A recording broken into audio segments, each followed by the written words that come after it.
Perfect. I'd like to start by sharing a few quotations.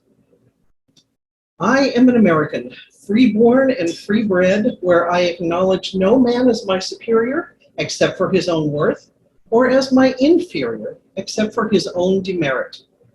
Theodore Roosevelt. Men fear thought as they fear nothing else on earth, more than ruin, more even than death. Thought is subversive and revolutionary, destructive and terrible. Thought is merciless to privilege, established institutions, and comfortable habits. Thought is anarchic and lawless, indifferent to authority, careless of the well-tried wisdom of the ages. Thought looks into the pit of hell and is not afraid. Thought is great and swift and free, the light of the world and the chief glory of man. That's from Bertram Russell. When it can be said by any country in the world, my poor are happy, neither ignorance nor distress is to be found among them.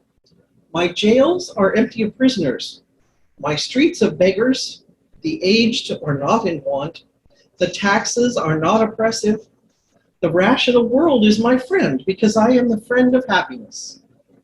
When these things can be said, then may that country boast its constitution and government.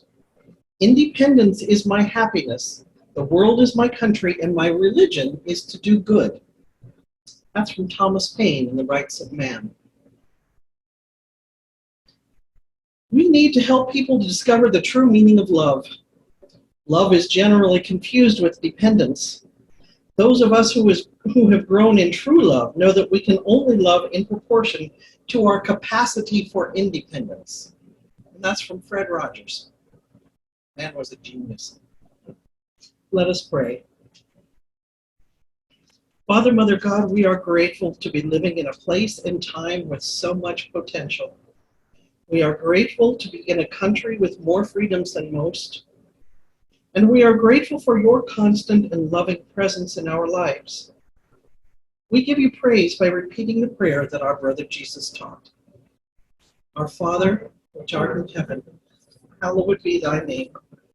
Thy kingdom come, thy will be done, on earth as it is in heaven. Give us this day our daily bread, and forgive us our trespasses, as we forgive those who trespass against us. And leave us not in temptation, but deliver us from evil. For thine is the kingdom, and the power, and the glory forever.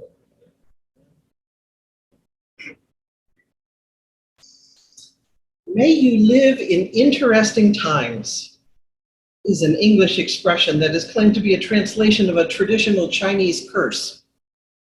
While seemingly a blessing, the expression is normally used ironically. Life is better in uninteresting times of peace and tranquility than in interesting ones, which are usually times of trouble. I don't think many would disagree that we are currently all living in interesting times. I rather like this related quote from Robert Kennedy. Like it or not, we live in interesting times.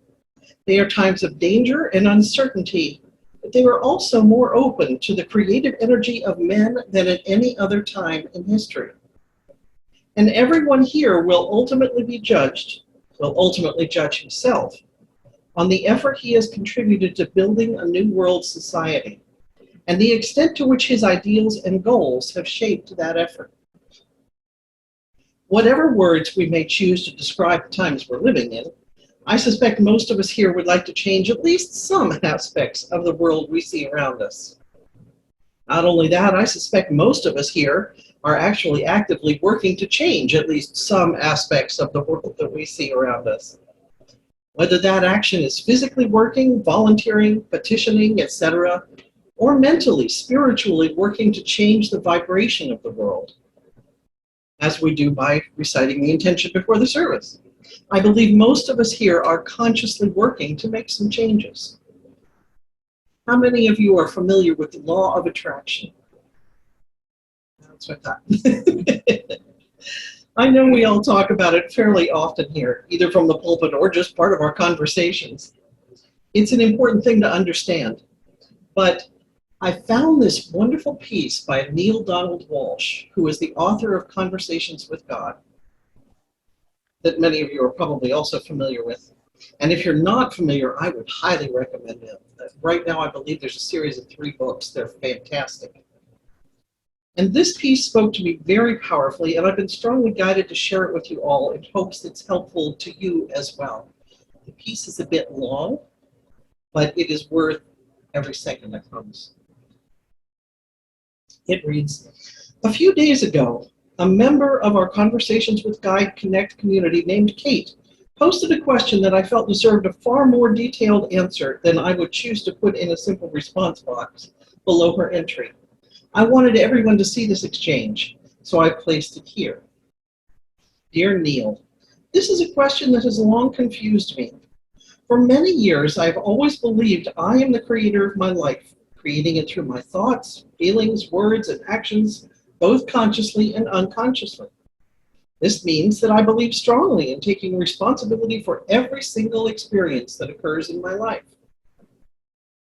I have also experienced the joy of having the very experience or thing show up in my life that I was consciously intending. What puzzles me, though, is the seemingly random, totally out of the blue events that happen in life directly impacting me. The sort of occurrences that seem almost impossible to trace back to its source. I'm thinking, for example, of a happy, positive person who enjoys their job, gives love and gratitude for it, and fully expects and behaves as though they will have it for a long time to come, and then is suddenly told to leave. Or the lonely person who feels ground down by life, has given up hope of ever finding love with someone marvelous, declares it repeatedly to the world that there is no one for them, then miraculously falls deeply in love with their beloved other. So I suppose my question is this. If my predominant, deeply felt thoughts, words, and actions create my life, if life proceeds out of my intentions for it, how do I make sense of those out-of-the-blue events showing up that are so different in the way that I was genuinely thinking, feeling, and acting? Thank you, Neale, with love from Kate. Well, dear Kate, everyone is creating their own reality all the time. The question is whether they're doing it consciously or unconsciously, by happenstance or with intention. Yet nothing is more dangerous than the new thought teaching that we create our own reality. It is dangerous because of the way this truth is taught and the way it is shared. It is true that we all create our own reality, but we do not do it the way that most people think. And most people think about how they're creating their own reality because of the way most teachers teach this. Most spiritual teachers leave us with the impression that we create reality individually. In other words, we are responsible as creators of our reality for everything that happens in our life, and by extension, for everything that's happening in our world. Both statements are inaccurate. We are not creating everything that happens, or has happened, or will happen in our life. We are co-creating it in collaboration with every other soul that is touched or experiencing creation in any way, even from a great distance. The idea that we individually are creating our reality is dangerous because it can lead us to believe that we are in control of all of the exterior events of our life. We are not in control, not unilaterally. We have collaborative control, but not singular control.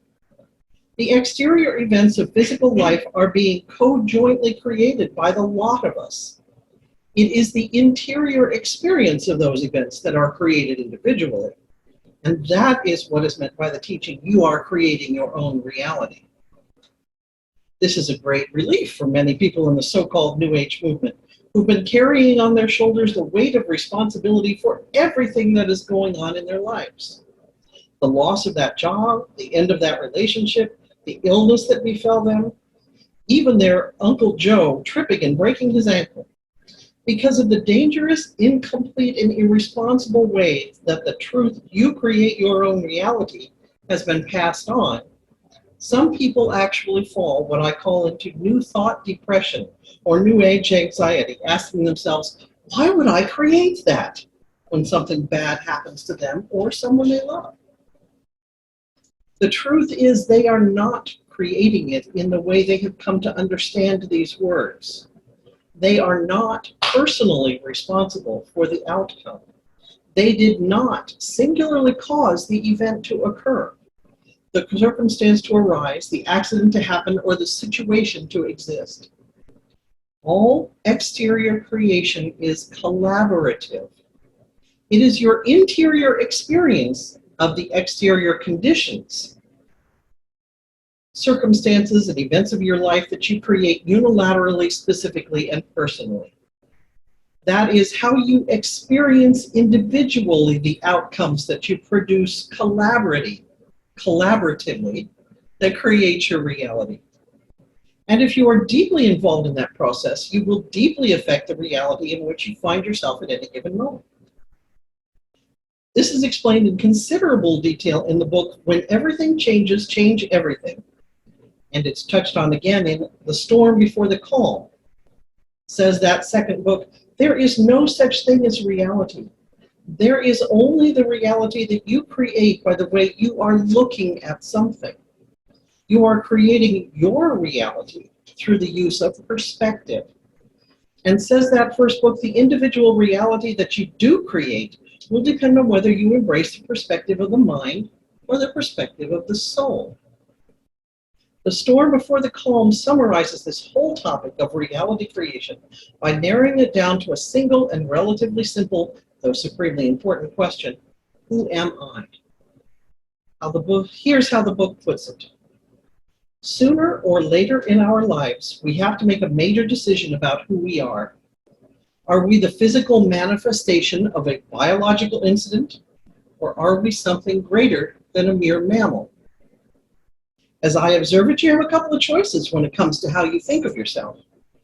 Choice one, you can conceive of yourself as a chemical creature, a logical biological incident. I like that phrase, a logical biological incident. That is the logical outcome of a biological process engaged in by two older biological processes called your mother and father. If you see yourself as a chemical creature, you will see yourself as having no more connection to the larger processes of life than any other chemical or biological life form. Like all the others, you are impacted by life, but have very little impact on life. You certainly can't create events, except in the most indirect sense. You can create more life. All chemical creatures carry the biological capacity to recreate more of themselves, but you cannot create what life does or how it shows up in any moment. Further, as a chemical creature, you will see yourself as having very limited ability to create an intentional response to the events and creations of your life. You will see yourself as creatures of habit and instinct, with only those resources that your biology gives you. You will see yourself as having more resources than a turtle, because biology has gifted you with more. You will see yourself as having more resources than a butterfly, because your biology has created you with more. You will see yourself as having more resources than an ape or a dolphin, but in those cases, perhaps not all that many more, because your biology has gifted you with more. Yet that is all you will see yourself as having in terms of resources. You will see yourself as having to deal with day-to-day life pretty much as it comes, with perhaps a tiny bit of what seems like control based on advanced planning, etc. But you will know that at any minute, anything can go wrong, and often does. Choice number two. You can conceive of yourself as a spiritual being inhabiting a biological mass, or what you call a body. If you see yourself as a spiritual being, you will see yourself as having powers and abilities far beyond those of a simple chemical creature, powers that transcend basic physicality and its laws. You will understand that these powers and abilities give you collaborative control over the exterior elements of your individual and collective life. and complete control over the interior elements. Also, as a spiritual being, you will know that you were here on the earth for a spiritual reason.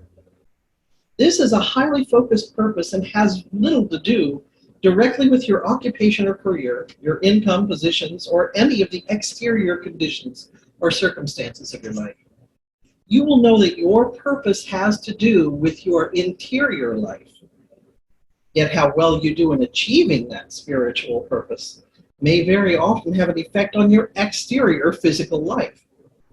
For the interior life of each individual cumulatively produces the exterior life of the collective.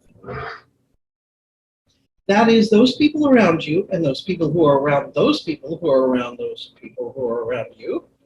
It is in this way that you as a spiritual being participate in the evolution of your species. Who are you then? The overhaul of humanity is calling upon all of us to make that decision.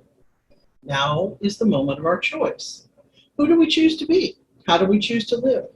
As a chemical creature or a spiritual being? We may choose either and live as either. No one will judge us for our choice, and no one will praise us. It is simply a matter of humanity's preference. But of this I can assure you, our future on this planet will be a demonstration of the choice we've made. I hope this has helped to clarify it for you, Kate, a metaphysical, spiritual subject of considerable nuance and complexity. Thank you for asking your question. It has served all of us here. Okay, now that you've read the article, here is Sarsha's question to me. But wait, there's more. Dear Neale, please help. This has thrown me. Up until this moment, I was so excited about creating and also loving the idea that God wanted me to use him to experience our creation. So I was on my way to create my dreams. With co-creation, I am dependent on other souls. So how do I go ahead and create my beautiful dream and give the one beautiful experiences? My reality now is that I am in serious debt. I have been through prayer every day, wanting the sale of a property to go through so we can pay the debt and be happy again. This is my exterior reality. My prayer is, thank you, God, for helping me understand that the problem has been solved already and the solution is around the corner. I picture the sale. I picture paying off the debt. I've been meditating and that has kept the inner peace, but the outer reality has not changed yet. I was so convinced that through the prayer and my constant searching, my reality would change. But now, if co-creation comes into play, I'm dependent on other souls to create my exterior reality and happiness. Please, please help, Neale. I'm on my journey and was feeling so together and so courageous and confident that God is with me and I can create these wonderful experiences. Thank you always. And here is my response to Sarsha. This is the part that can change your life. Marvelous, my dear Sarsha.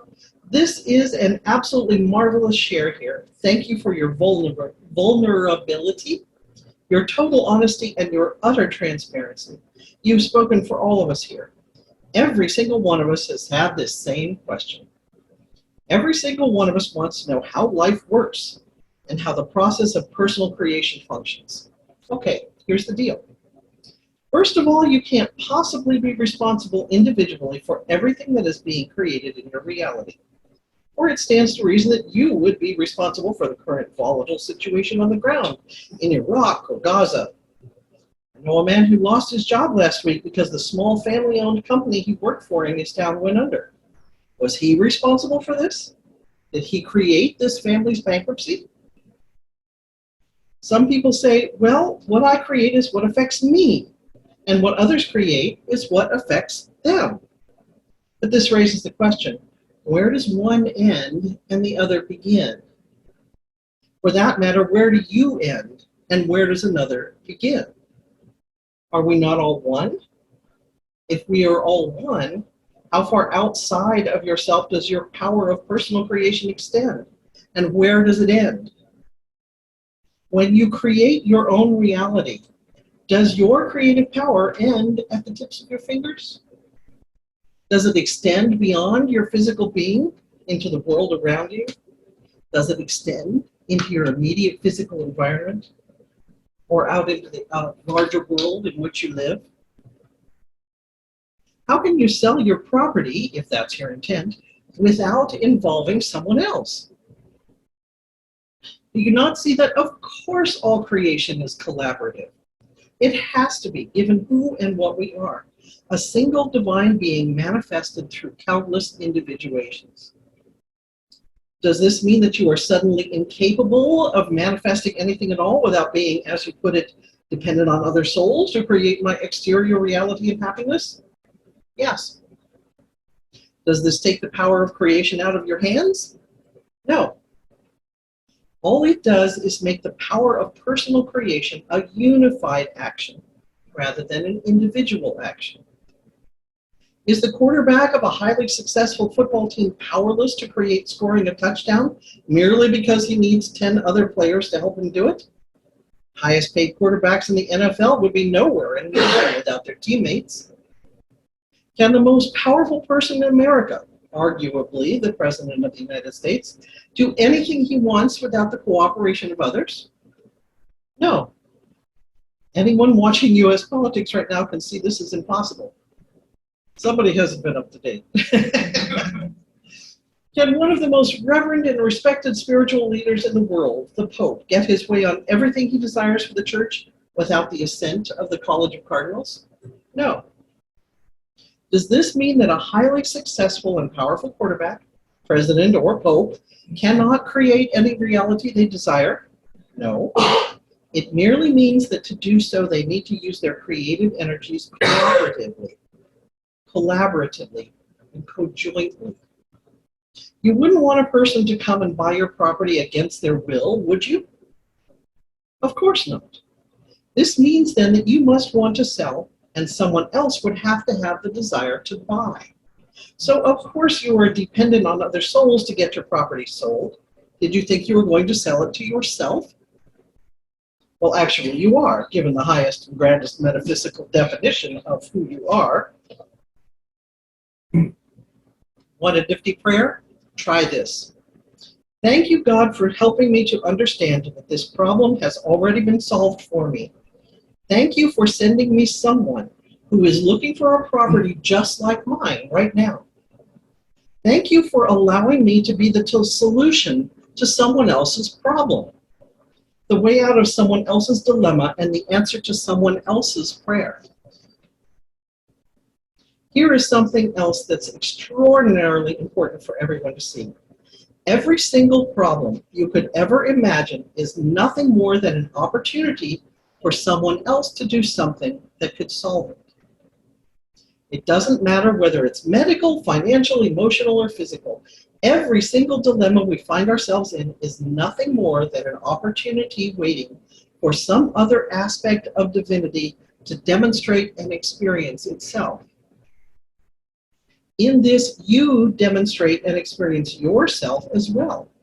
For you have called in the other, and they have called you to them, that you may jointly create the experience of divinity expressing and experiencing itself. It's when people don't know who they are and what they are doing here on earth that they can create what you can call a disaster.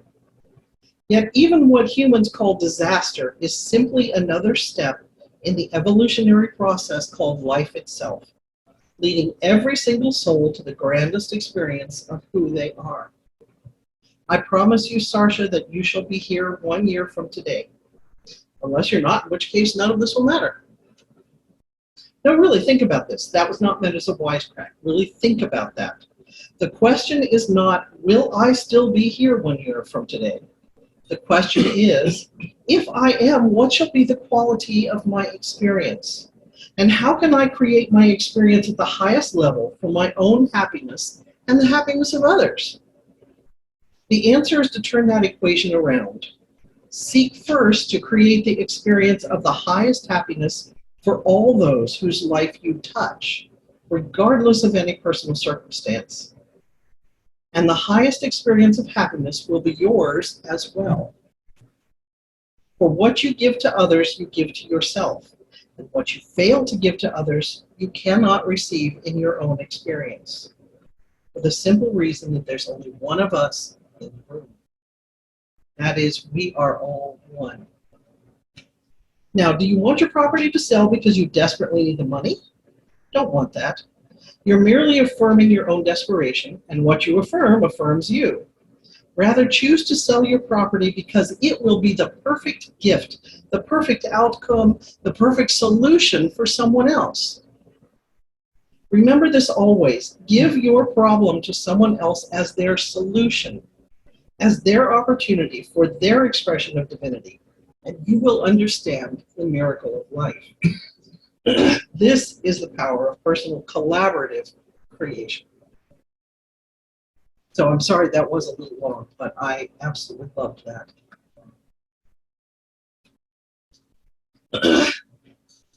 So thank you for allowing me to share that.